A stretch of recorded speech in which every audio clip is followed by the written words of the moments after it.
This is Join Us in France, episode 579, 579. Bonjour, I'm Annie Sargent, and Join Us in France is the podcast where we take a conversational journey through the beauty, culture, and flavors of France.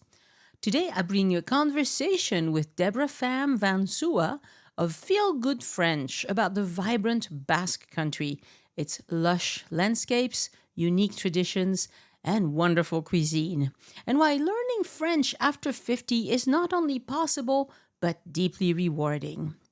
Deborah shares her insider tips on exploring Bayonne, Biarritz, and Saint-Jean-de-Luz, because that's the area she's from, plus practical stress-free strategies for mastering French at any age.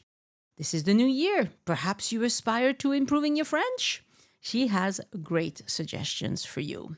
As we start this new year, this podcast is still powered by chocolatine, coffee, and the kindness of listeners like you. You book itinerary consults, explore Paris with my voice map tours, ride along in my electric car through the southwest of France, or support the show on Patreon. And honestly, I couldn't do this without you. If you want to keep this podcast going and enjoy ad-free episodes, click the link in the show notes. Everything I offer lives at joinusinfrance.com/boutique. Merci infiniment. For the magazine part of the podcast, after my chat with Deborah today, I'll discuss the cycling boom in Paris and the surprising scene that I witnessed when I was in Paris last late November. If you want all the links and the full episode transcripts, go to joinusinfrance.com/episodes. And if you'd like a handy summary each week of the conversation with all the links as well, subscribe to the newsletter, joinusinfrance.com/newsletter, and it is the best way to stay in the loop.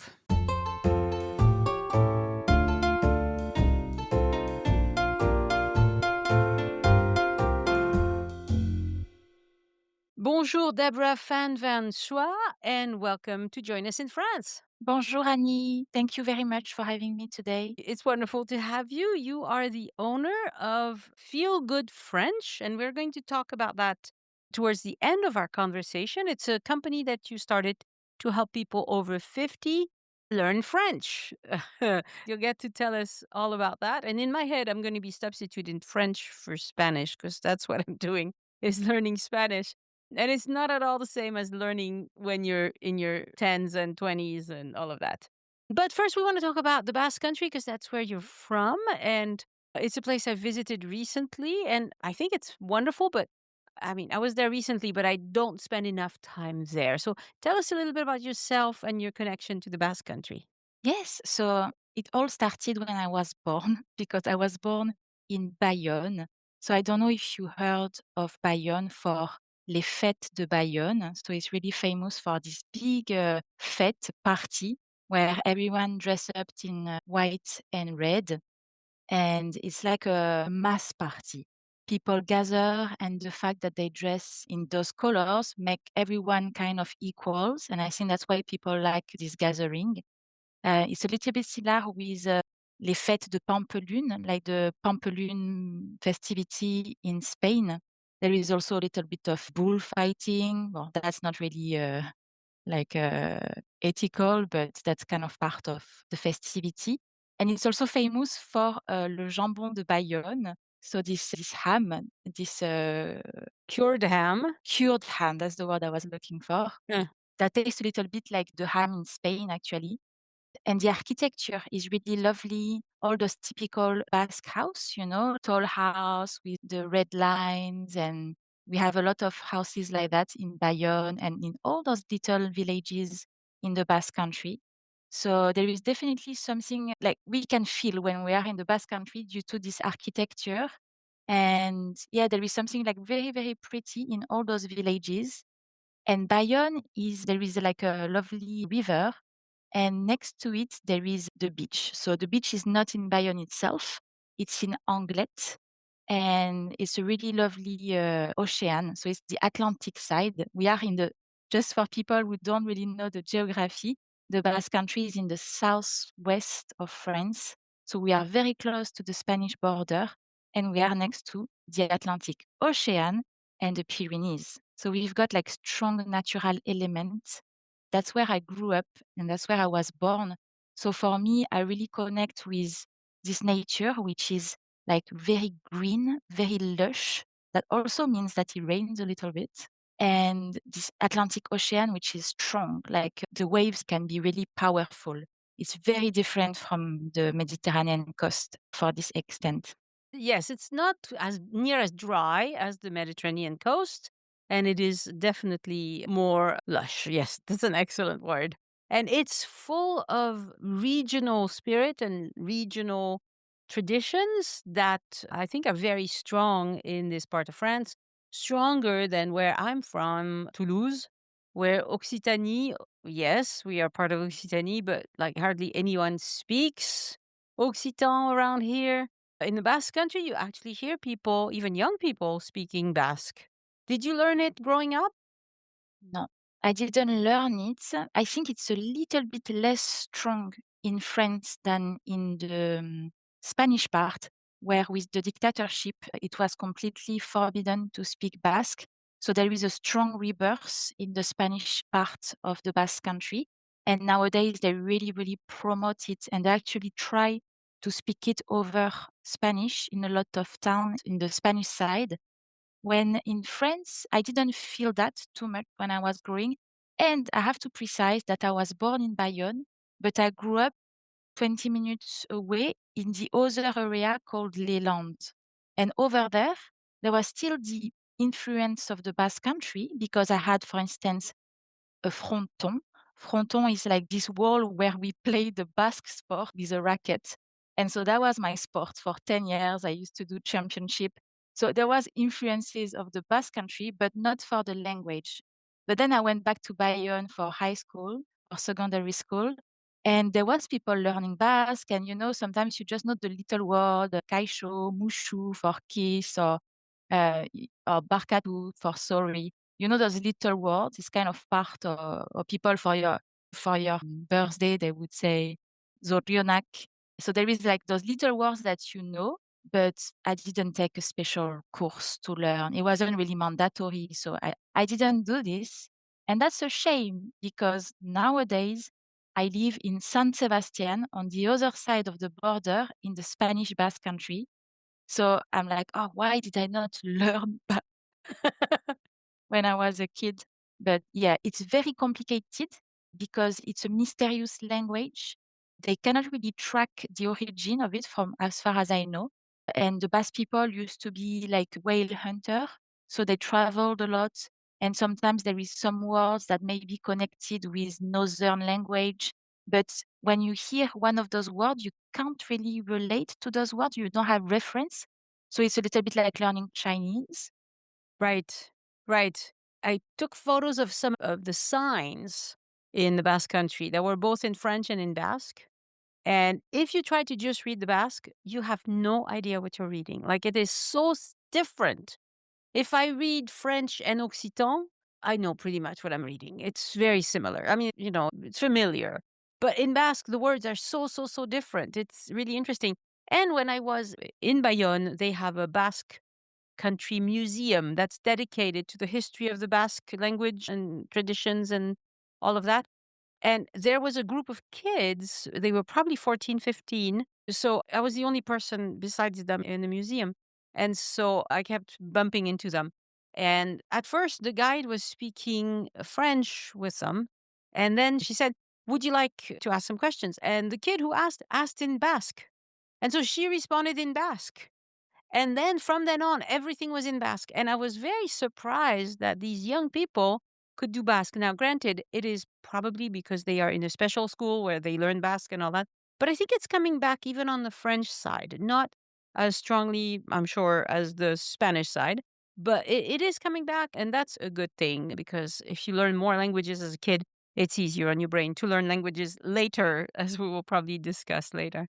So, when you are in the Basque Country, what is your favorite thing to do? Or if you wanted to show your area, where would you take people? What would you recommend? Well, right now I live in San Sebastian, and here it's all about food because there is this pincho. Pincho means tapas, the pincho culture. and it's like a gastronomic town, and it's really renowned with American. Somehow, like Americans are coming in mass in the town these days. But it's also the whole area, the Basque Country, was also traveled by Ernest Hemingway. I think that's a good reference because he traveled to do fly fishing, and so he passed by the Basque Country and he went to those little villages to fly fish before he was going to les fêtes de Pampelune. So I think he crossed past this whole area. And so where I would bring people, well, we can start with Bayonne because Bayonne is really picturesque, is really pretty, and we can go to some lovely bookstore, La Librairie de la Rue de la Pente, and we can go to the Petit Bayonne, which is the old part, to just eat in a lovely restaurant, Le Plat du Jour, and then we can go to Anglet, La Chambre d'Amour, which is a lovely beach, and we can also you laugh at my pronunciation. No, no, La Chambre d'Amour. And I didn't know about this one because, I mean, I've been to Anglet, but to just a restaurant or two, I don't. I've never been to the beach in Anglet. Ah, yeah. But it's called La Chambre d'Amour. It's called La Chambre d'Amour, and I think it's because there is a little myth about it. There was like a lover stuck in a cave and the water came. I think that's why it's called La Chambre d'Amour, the bedroom love, because of this myth around those lovers stuck in the cave. I think that's the story. Okay. And then there is actually a walk, like you can walk up until Biarritz.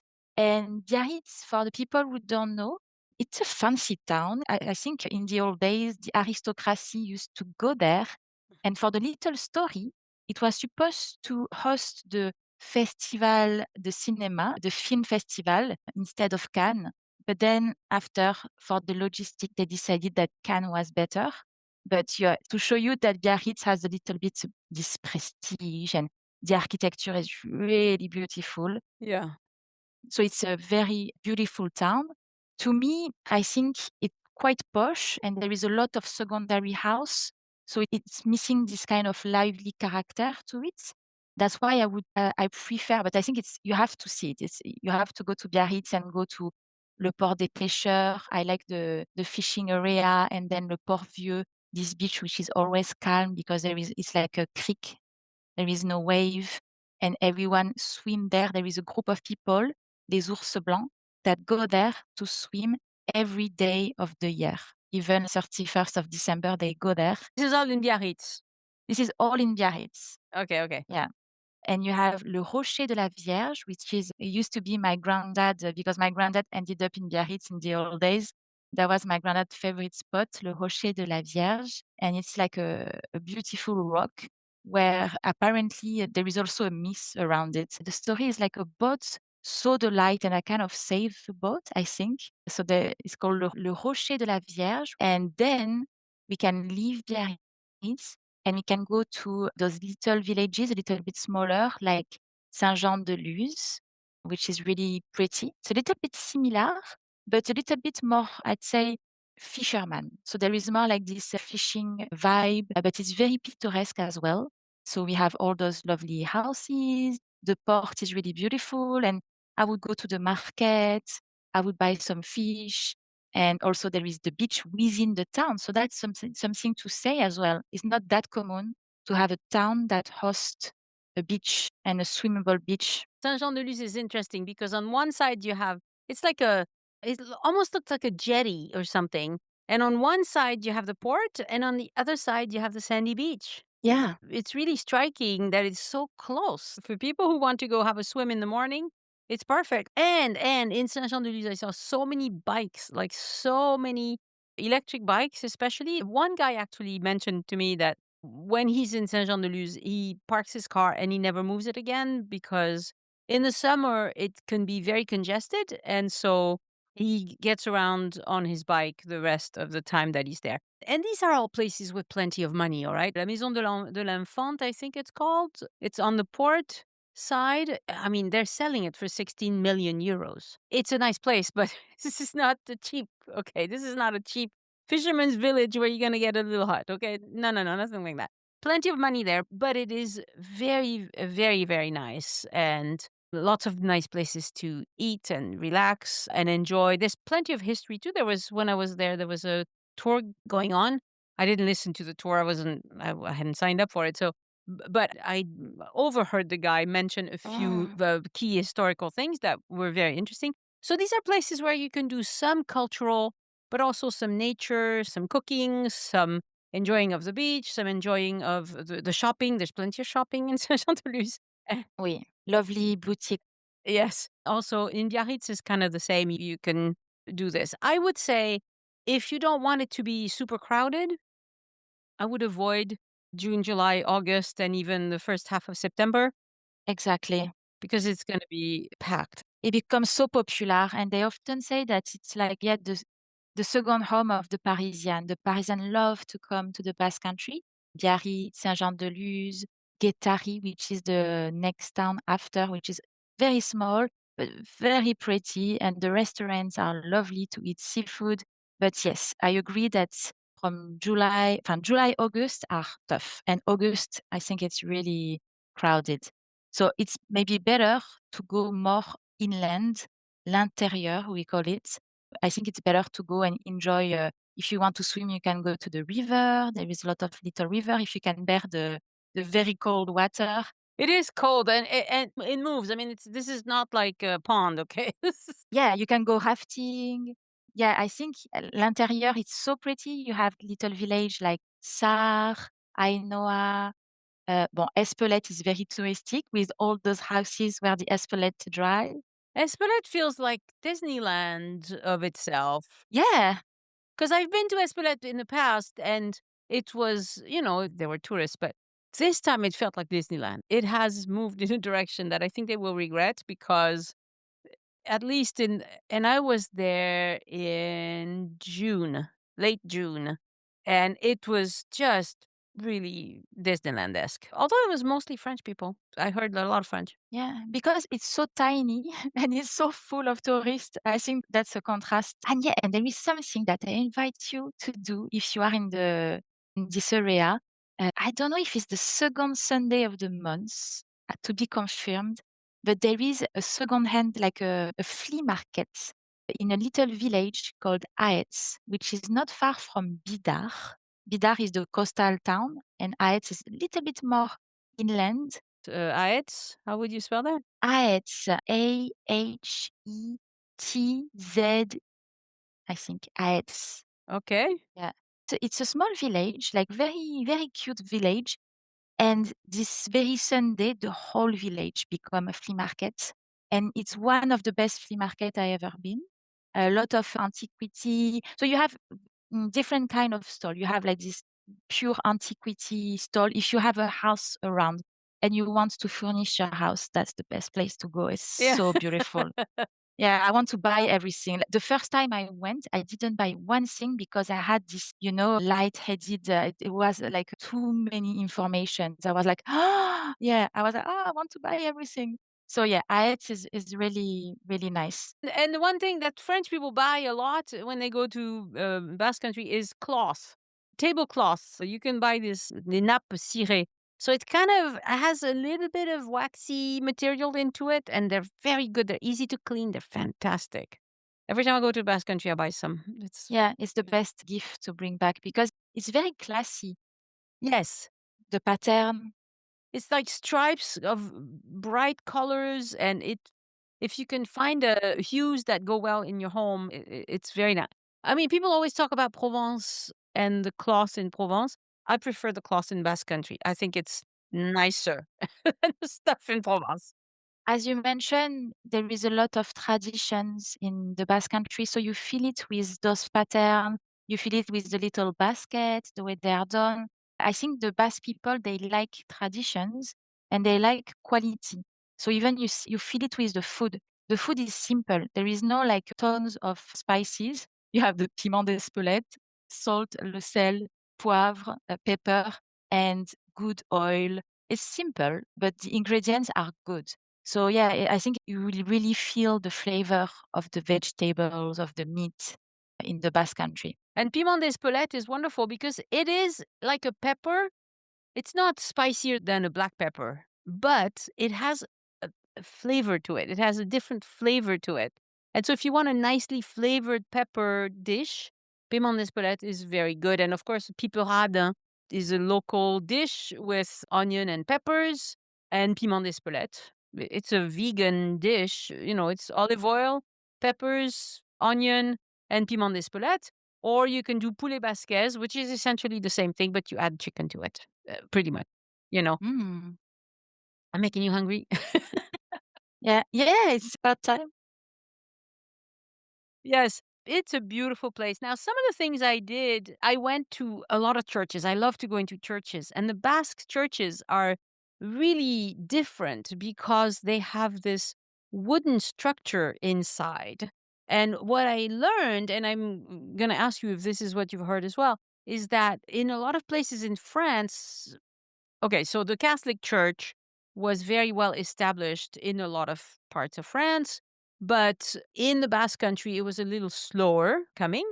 And when they did come to the Basque Country, all of a sudden the churches needed to be expanded.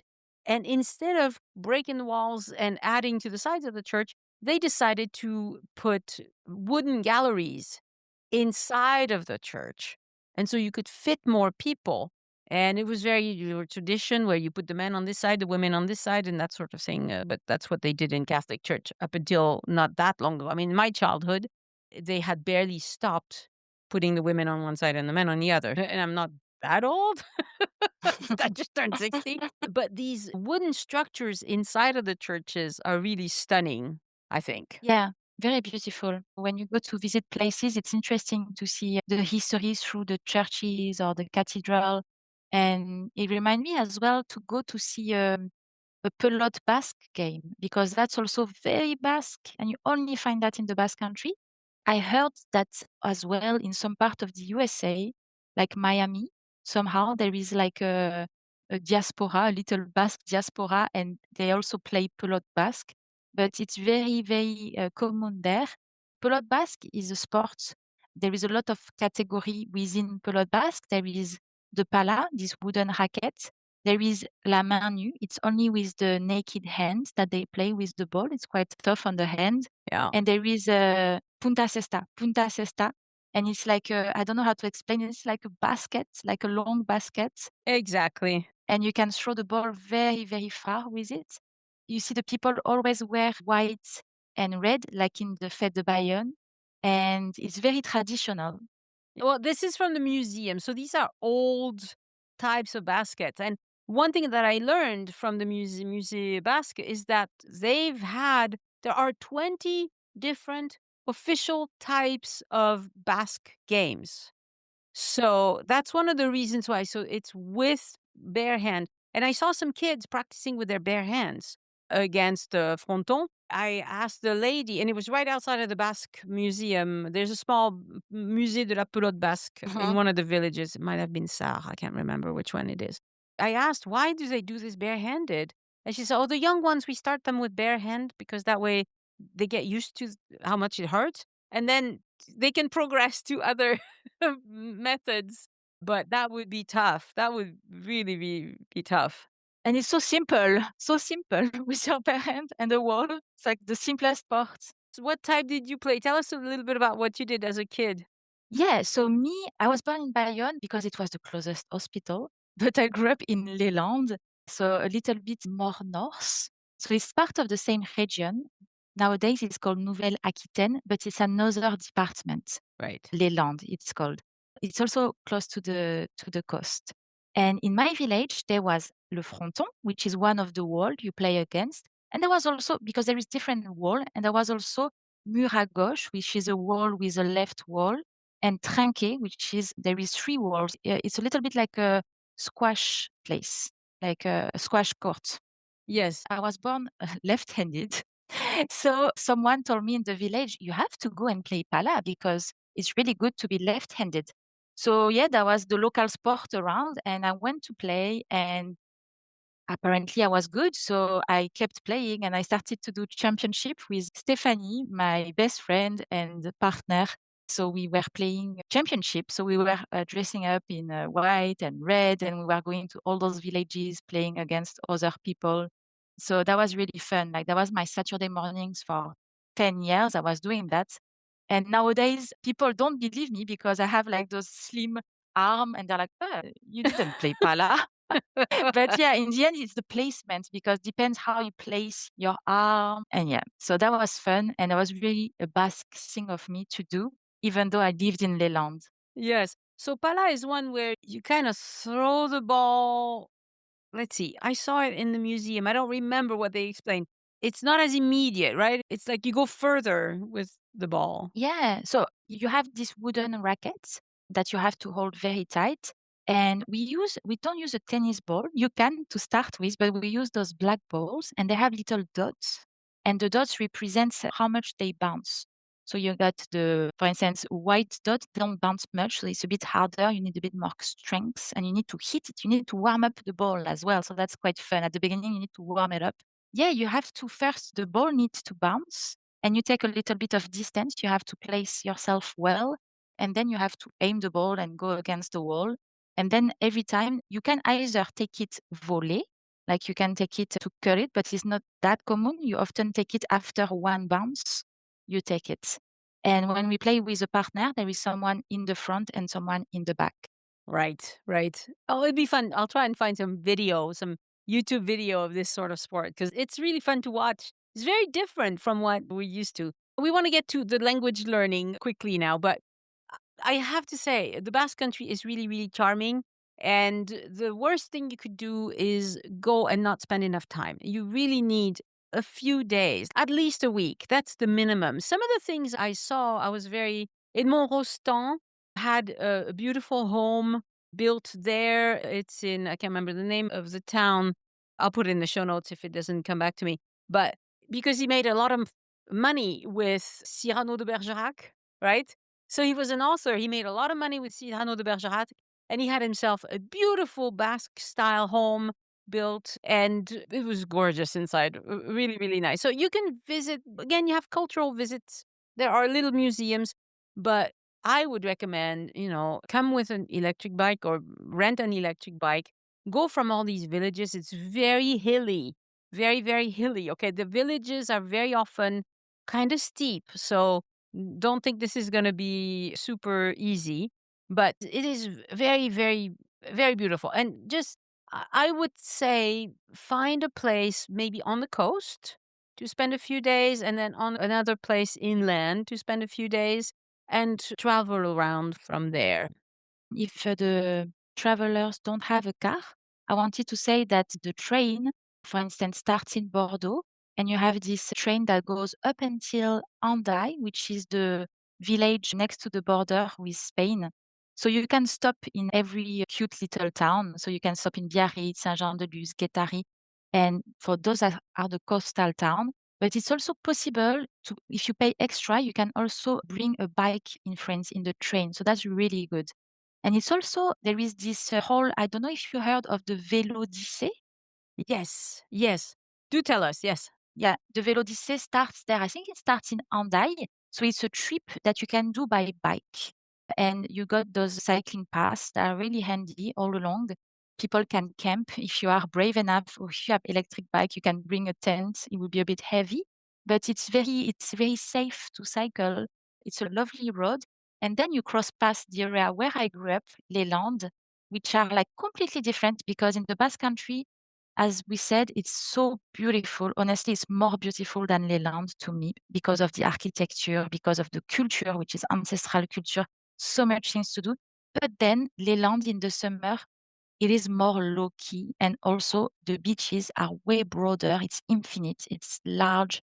And you've got the pine trees next to it. So it's like ocean, forest, markets, and it's really lovely in the summer. A lot of Spanish people actually go to the campings in Leland because it's just a really nice place to hang out in the summer.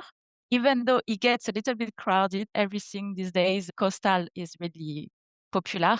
I recommend to spend a bit of time in this area. That really changed with the year because it used to be very swampy and people didn't like this area in the old days. But Napoleon planted a lot of pine trees and that changed a little bit the ecosystem. And now it's such a lovely place and really popular. Yeah, the Land is famous for having these tall trees, lots and lots of trees, lots of forest, kind of monoculture kind of trees. They're all the same. But and the other thing that people know is la dune du Pilat, which is very close to Arcachon. I mean, so many. It's endless. I mean, I do itinerary consults with people, and I can give them specific directions based on what they want. But we've given you a lot of possibilities right here.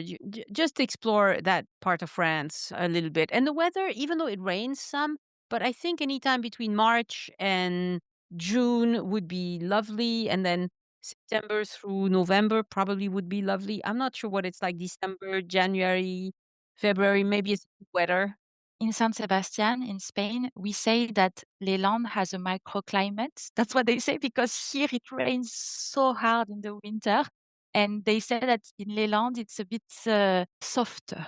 Oh, But it still rain. It's not the Mediterranean. So that's what I want to say to the people who still don't know France and wants to investigate or maybe wants to move to France. You really have to come first and have a feel for it because you have to see this nature. It's so different from the East Coast. And personally, I tried to live in Valencia on the Mediterranean side of Spain, not France, but I couldn't relate to the nature. It was too dry for me. I was like, it doesn't, okay, there is nice little cove around Valencia. But I was like, this nature doesn't speak to me. And that's why I'm back in the Basque Country because it's green, it's lush. I've got mountain, I got ocean. I love the waves. I love the breeze. So yeah, it's something that maybe if you grew up in California, maybe it's something that is some people compare a little bit with California. I don't know. yeah. All right, so let's talk about your feel good French, your company, and learning French after 50, because, or any language, as a matter of fact. It changes things, doesn't it? Yes. So just to let you know a little bit about Feel Good French, I've been teaching French for about more than 10 years now. It was an easy way for me to stay abroad because I studied political sciences at first. Then I did a master in French teaching, but I was living in Spain and I wanted to stay. And I decided to become a teacher for this reason. And then it made me travel a lot. So I traveled the world. I taught French for a year in China, Madrid, Bilbao, Lisbon, New Zealand, a little bit everywhere. And then about, I don't know, 7 years ago, I started to teach online. And then it became really big with the pandemic, with the lockdown. And so I was working fully online at this stage. And I really enjoyed it. I think it's good because people feel actually really comfortable and stress free in their own environments. So I think that's good for the learners as well to be in a peaceful environment. I started to teach online this way, and then the company I worked for stopped and tell me I could keep some students. And that's when I decided to create my own school. And I wanted a school that looks like me because I'm really interested by well-being, by mindset and coaching. So I was like, I want to teach French, but I also want to help people to feel comfortable, to not to stress. I want to help the people who freeze when they speak. And so that's how, like by accident, a niche came to me and they were the 50 plus learner. And I realized that's perfect for me because there are people with like specific needs because they feel that it's a bit harder to learn. And that's where I was bringing my expertise in like helping them to speak with the confidence they needed. So that's what I do in Feel Good French. I listen to the 50 plus learner needs and I tailor made the class for them, either in group or in one to one. And I'm really enjoying it. I kind of fell in love for those kind of learners. And now that's all I do. Mm-hmm. So, I mean, you look like you're in your late 20s, early 30s yourself. So, you, you haven't experienced learning a language at a later stage. So, the first thing you mentioned is be comfortable in your environment. Don't stress, you know. But imagine somebody is planning on moving to France and they would like to get, through some French quickly. What would you recommend they do to prepare? Well, a lot of people like the apps because it's fun and they use this space repetition. Well, Duolingo is very popular. It's a go-to. A lot of people use that. I would say maybe it could be fun to start with that. It's not, you don't have to take it as a complete learning experience. That won't bring you as far. But if you want just to get to know a few words at the beginning, why not? You can start with Duolingo, Busuu. There is plenty of application out there. There is also Quizlet to memorize the new vocabulary. You can start with an app. You can have some books if you prefer to write. You can use some books to practice French. You can use some podcasts. There is a lot of YouTube videos. It depends on which kind of learner you are. I think people nowadays are quite visuals, but I would say for French, the visual part could be a little bit deceiving for the pronunciation, as you might know already. So I often say to my students, sometimes close your eyes, don't look at the word, just listen, use your ears and repeat like a parrot. So I think that's really important. You can practice what I call shadowing. You listen to a little YouTube video and you repeat after the French speaker exactly the way the French speaks. For instance, if I say, bonjour, je m'appelle Deborah, and you will repeat exactly like me. Bonjour, je m'appelle Deborah. Right? Intonation matters as well. It's not just the words, it's also intonation. Exactly. And in English, it's huge. In English, it's huge. Like, I spent so much time. The reason why I can speak English fairly well is because I spent a lot of time listening and repeating exactly.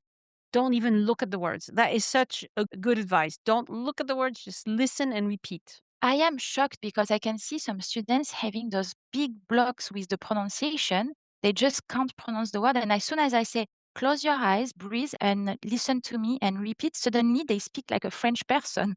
They are like they say it perfectly. So it's because we don't use a lot our ears, except musicians or people who are more musical. But I think for French, it's important because a lot of people study with the app and the books, as I mentioned, when you do it on your own, when it's a bit DIY. But then they come to France and they are shocked with the gap because with the liaison, that we connect words, we put them together. And with this liaison, suddenly it's different. Like written French and spoken French, it's like a world of difference. Yes, I know people who've been doing Duolingo for years, and when you speak to them, it's deer in the headlights. Cause Duolingo is essentially a game. It's a game. I'm sorry. If you love it, if you love the game, do the game. But it's a game. It's not going to teach you French. Sorry, it's not. Yeah. I am yet to meet a single person who can have a decent conversation, like even a 3-minute conversation, based on what they learned in Duolingo, even if they did years of it. But what I wanted to say about that, I noticed a lot of my students have been using Duolingo because of the game part, the gamification, because it's fun, and because I think after 50, learning can become a little bit of a challenge, especially if you never learn a single foreign language in your life. Imagine it's your first foreign language. So it's like, wow, it's like a feminine, masculine, what's that? And I think it's beautiful because it's an opportunity to grow and to become curious and to learn a new world, to open your window towards a new world. But I think what is important is also to accept that you will set the bar a little bit lower, maybe, like you won't be like this perfectly fluent speaking like a French person, Right. and connect with your intention. If your intention is to connect with people, then that's why I offer like those real life French classes. So we will go for practical French that you will need. Maybe you won't be able to talk philosophy, but you will be able at least to connect with le boulanger, the baker.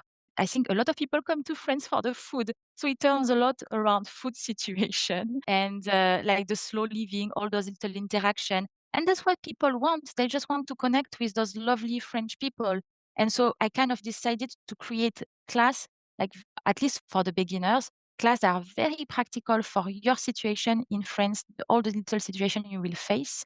Because yes, I think learning the language and become like a C2 learner, if you are 50 plus and never learned another language before, it might be a challenge. So it's like, okay, let's maybe set the bar a bit lower and put the expectation that you need for your comfort in France.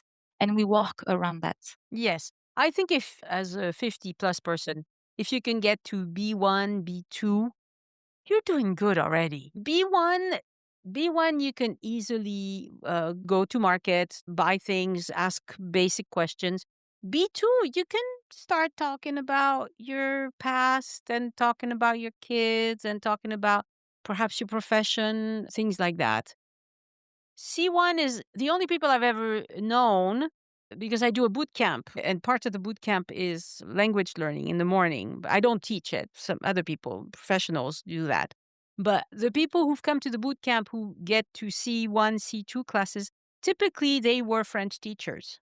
Yeah, and they did maybe they lived in France when they were 20, 1 year or something like that. Yeah, yeah. So there is this difference. Right. So I think if you've never lived in France before, if you're just coming because you would like to experience France on a longer term, then getting to B1, B2 is an excellent goal. If you get to that, you can have so much fun with it. You can just talk to people. Yeah.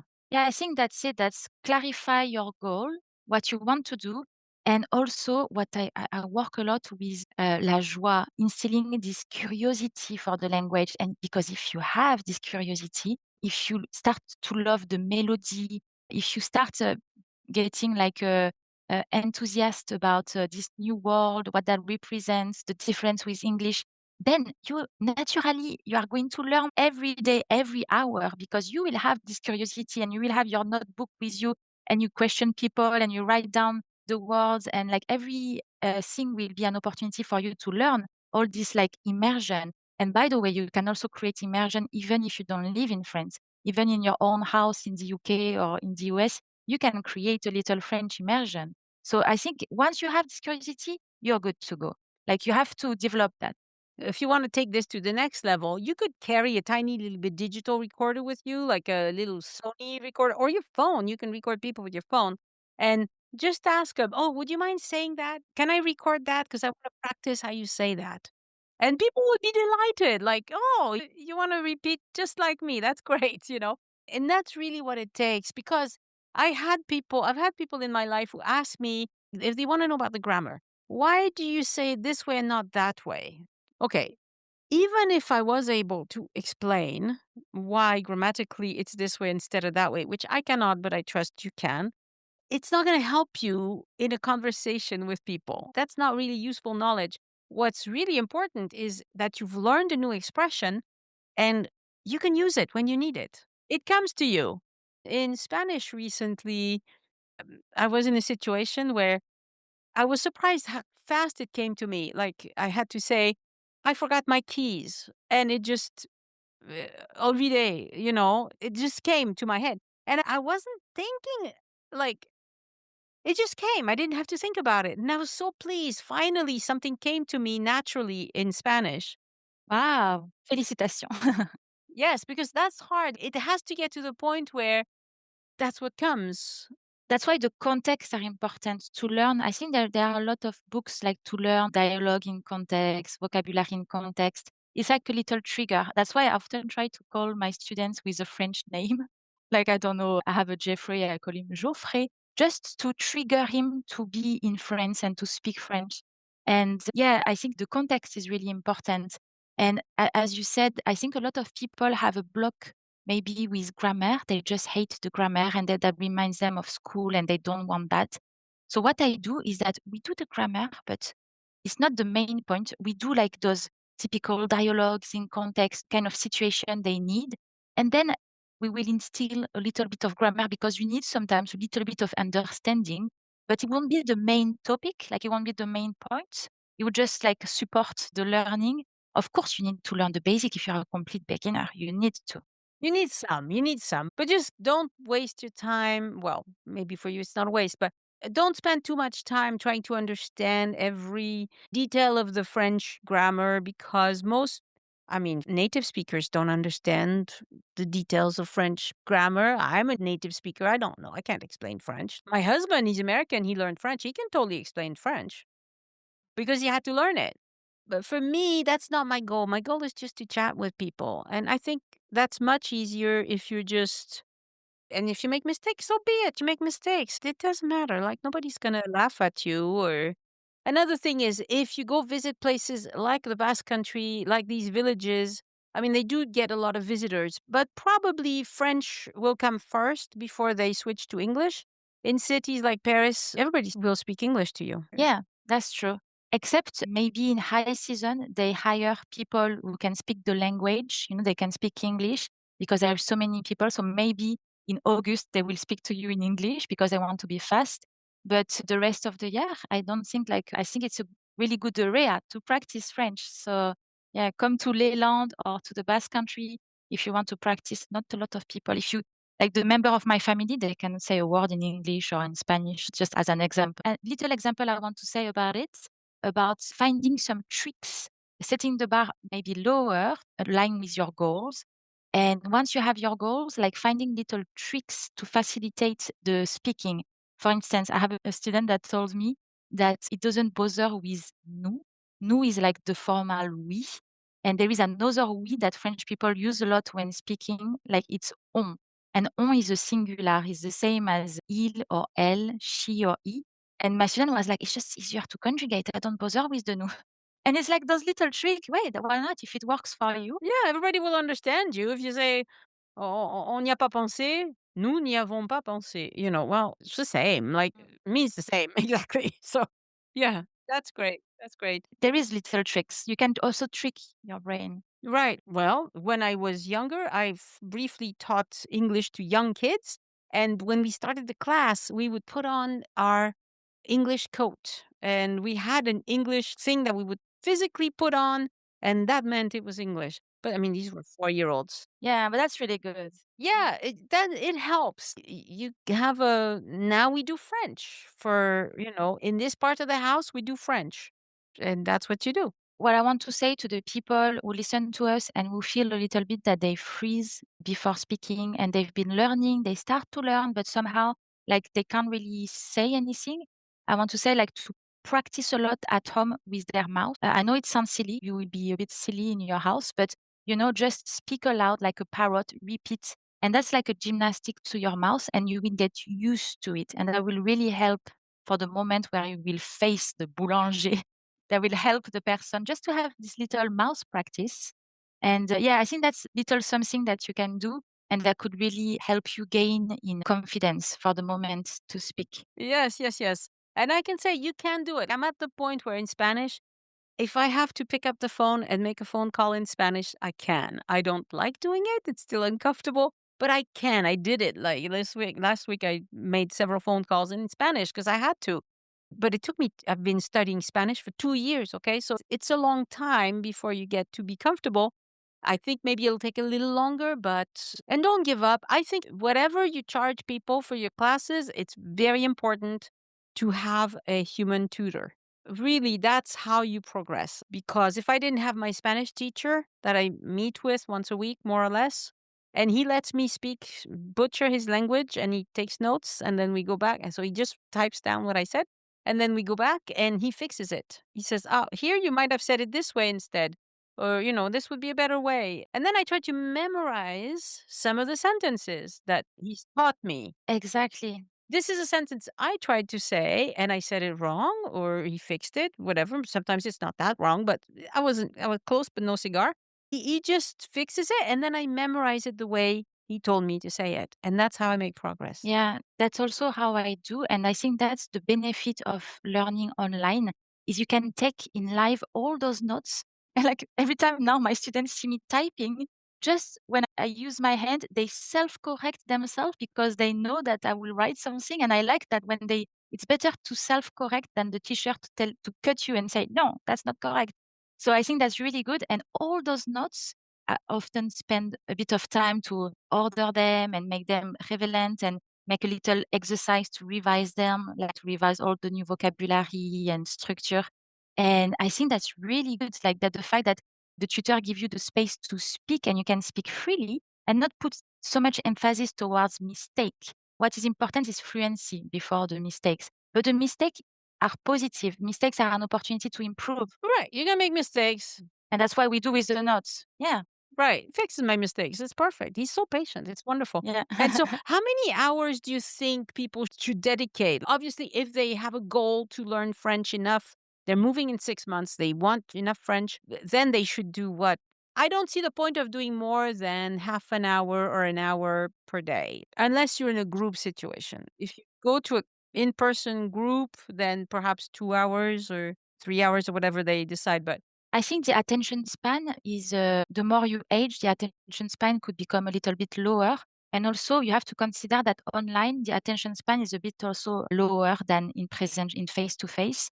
I received a lot of students that been doing like a immersion with big schools, and they told me that was too much for them. It was like 4 hours of French a day. That almost disgusted them because it was too much. They couldn't follow. They felt that because they were a bit older, they weren't catching up the same as the younger people. And they came to me like this, like, oh my God, I feel like we didn't retain anything. So I think it's important not to go like so hard.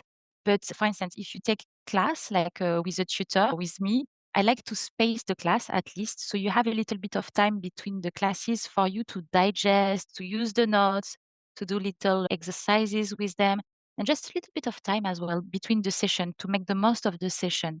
And during the session, yeah, you can be lively and speak. And also, as you said, the tutor is your commitment partner. So with the tutor, you are going to set the goal and is going to be there for you. That's also for the motivation. I think it's also important. And to have like this native person that will always be there, tell you all the cultural thing. And, sometimes I help my students for their trip to create the itinerary, or it's also nice not to have someone from the country to tell you what to do. And I wanted to say also something that will be amazing, and I want you to take it positively, is that if you never spoke a foreign language and you move to France and you will experience like a life abroad, you will see personality changes. You will see, like, if you are an outgoing American, that at first you won't be able to express yourself fully at the pétanque game. You won't be able to be as witty as usual.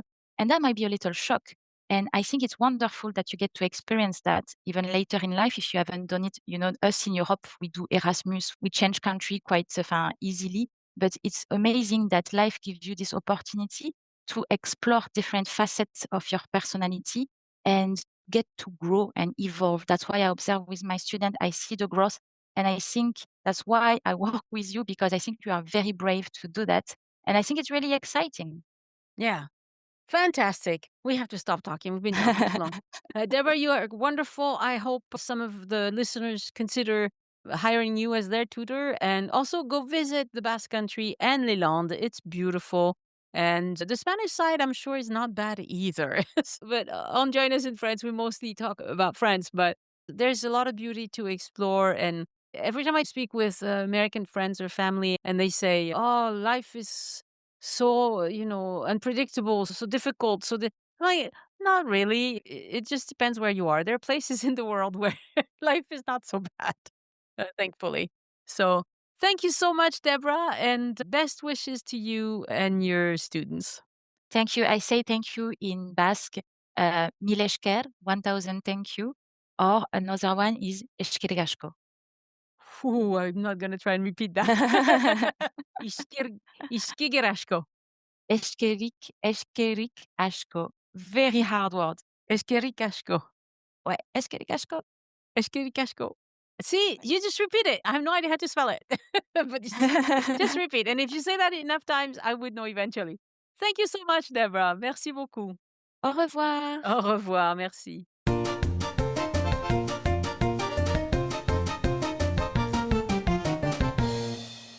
Again, I want to thank my patrons for giving back and supporting the show. Patrons get several exclusive rewards for doing that. You can see them at patreon.com/join us. That's Patreon. Join us, no spaces or dashes. No new patrons this week, but plenty of appreciation. Thank you, everyone who supports this podcast. And to support Elise, go to patreon.com/EliseArt, ELYSART. Let's talk about the cycling boom in Paris. Paris is going through a real cycling boom right now, so much so that some people are asking whether the French capital is slowly turning into a kind of Amsterdam sur Seine or something.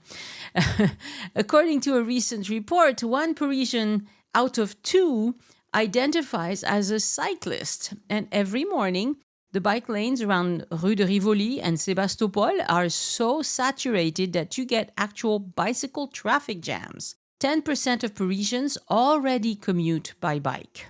Cycling in Paris isn't just about leisure rides at this point. The biggest growth comes from the professionals, delivery riders using cargo bikes. These big boxy bikes now handle 15% of all parcel deliveries in Paris. That's the highest rate in Europe. The busiest is called Cyclo Logistique, and 39 companies operate in the region. One example is Les Cargonautes, a cooperative that started 9 years ago and now employs about 40 people. These riders can carry up to 80 kilos of packages per trip, zigzagging between the endless stream of other cyclists. Because of that, Paris now counts twice as many bike trips as car trips, which is remarkable for a city that until recently was known for its traffic jams and honking horns. Of course, not everything is perfect. Some riders say coexistence between bikes, cars, and pedestrians is still bumpy, and anyone who's watched a Parisian bike lane at rush hour will not be shocked by that. But the overall feeling from people interviewed is that the city has made enormous progress in a few years, and that riding in Paris today is much more comfortable and predictable than before. The TV program Parigo looked at all of this in a special episode with guests, including the Dutch ambassador and the spokesperson for the advocacy group Paris en Selle. When even the Dutch start complimenting Paris on cycling infrastructure, you know something unusual is happening. Whether Paris is truly becoming the new Amsterdam is still open to debate. But one thing is clear, the bike has completely changed the daily life in the capital. From commuting to deliveries to family rides, there's no going back. In November, when I got out of the Louvre-Rivoli metro station, I saw something entirely new to me. As you probably know, the Louvre is a very long building sandwiched between the Seine River and Rue de Rivoli. It's 500 meters long, as a matter of fact, which is a third of a mile. Just so you can picture it, let me say that the Louvre-Rivoli metro station is at the opposite end to where the pyramid is, okay? When I got off at the metro station, I noticed a lot of police at that busy intersection. There are often police in Paris. I wasn't surprised by that. What was different is that one of the officers had a speed gun in his hand and was stopping cyclists who were driving dangerously fast. We don't have specific speed limits for bikes in France in general. After all, I mean, those guys at the Tour de France ride very, very, very fast. But some electric bikes are more like mopeds or motorcycles, and they can go very, very fast. The ones that can go over 45 kilometers per hour are not allowed in France, as a matter of fact. But of course, people import bikes where you can easily disable the speed limiter. Police were making arm gestures to stop the guys who were going too fast, and if they didn't slow down, would just grab them and yank them off their bikes and write them a ticket. I stood there at a distance and watched for a while. I didn't stay long enough to see if they were impounding any of these vehicles, but it was impressive how many people they stopped in just a few minutes. All this to say that, yes, they are trying to put some order in the madness, but be very, very careful when crossing streets in Paris. Look both ways because some of those bikers are out of control and they get away with a lot, even if the police shows up once in a while. My thanks to podcast editors Anne and Christian Cotovan, who produced the transcripts and the audio. Next week on the podcast, an episode with Elise about a vacation in southern Brittany and the beautiful area around Vannes and Belle-Île.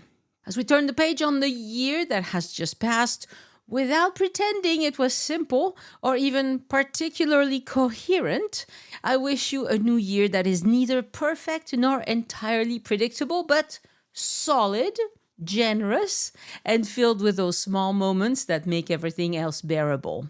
May 2026 bring you good health, good homemade food, conversations that go somewhere, and at least a few plans that actually work out.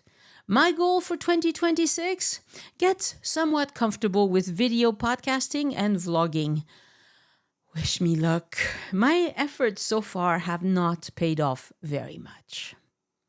Thank you for listening, and I hope you join me next time so we can look around France together. Au revoir. The Join Us in France travel podcast is written, hosted, and produced by Annie Sargent and copyright 2026 by Addicted to France. It is released under a Creative Commons Attribution, Non-Commercial, No Derivatives license.